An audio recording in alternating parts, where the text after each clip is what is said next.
Hello everyone, welcome back again to 24th August IELTS exam review given by Sapna Master IELTS.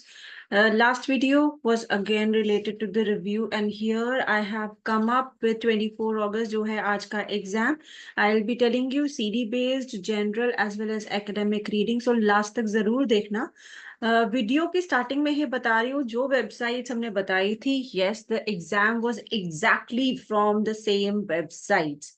हम सबसे पहले चलेंगे listening पे. Listening में थी ब्लैंक्स और table completion. Match the information सबसे ज्यादा देखने को मिले. लिसनिंग जो सीडी बेस में था उसमें सेक्शन 3 और सेक्शन 4 जो था वो बहुत फास्ट था. एंड क्यू कार्ड जो सीडी बेस का हुआ that was related to describe someone you know who made a good decision recently. Talking about the reading which is really interesting. Reading की अगर हम बात करें then we will see that first जो last passage है वो थोड़ा सा डिफिकल्ट है, right. And next passage one would easy, true false थे इसमें. नेक्स्ट जितने भी क्वेश्चंस थे मोर साइंटिस्ट मैचिंग के थे, विच पैराग्राफ कंटेन्स के थे और ब्लैंक्स थे जैसे कि हमने प्रिडिक्ट किया था. Overall according to the student the whole overall अगर हम बात करें इट वाज इजी एग्जाम जैसे कि हमने बोला था. Passage one was related to disappearance of thylacine. Questions थोड़े से डिफरेंट थे इसलिए आंसर्स नहीं बता रही हूँ.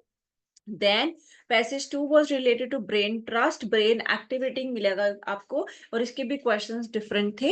Passage 3 was related to case study. इसके answers मैं आपको नीचे दे रही हूँ. Cargill Dow LLC से related था and here are the answers. You can check your answers here and it was again related to reading के भी same मैंने आपको बोला था summary आएगी, selection of letters आएंगे, which paragraph आएगा, matching questions आएंगे. So everything was same as it was said, it was told. अगर आपको भी predictions चाहिए आप हमारे डाउनलोड कर सकते हैं ऐप, वहां से आप ले सकते हैं predictions. प्लस आप हमारी क्लासेस सिर्फ 10 दिन के लिए लगा सकते हैं and you can improve your scores by 1 to 2 bands easily in just 10 days.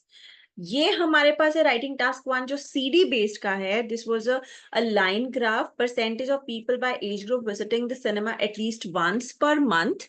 और अगर हम पेपर बेस्ड की बात करें so this was the graph जो पेपर बेस्ड में आया था. And according to task two let's talk about that. CD based और paper based का same हमारे पास topic था, which was art classes such as painting and drawing are important as other subjects, so they should be compulsory in the schools. Then talking about next, we had the same thing given in here in our topic. Art से related है, to what extent है, and bar graph है. It was all the same. Line graph हमने CD base के लिए भी बोला हुआ है. So everything was related to the prediction. Coming to our results, yes हमारा नेक्स्ट बैच मंडे से ही स्टार्ट हो रहा है. जल्दी से आप एनरोल कर सकते हैं 26 अगस्त का. और सितंबर की ऑलरेडी प्रोडिक्शंस हमने डाल दी हैं on our app, so आप वहां पे चेक कर सकते हैं. You can download the app. This is the app name, Sapna Masterclass IELTS. You can see that. You can get the link. This is the ORG code. आप check कर सकते हैं. Google Store पे जाएं, write the name and you can get the link from the description box as well. Telegram channel पे you will get the previous exam papers easily. Instagram पे you will get all the predictions given there. Online classes के लिए जल्दी से contact कर लीजिए. We'll see you in my next video. Like जरूर कीजिए because I have given you all the detailed information जो आपको सबसे पहले नहीं मिलेगी. So जल्दी से like कीजिए, share कीजिए with rest of the students. Take care everyone.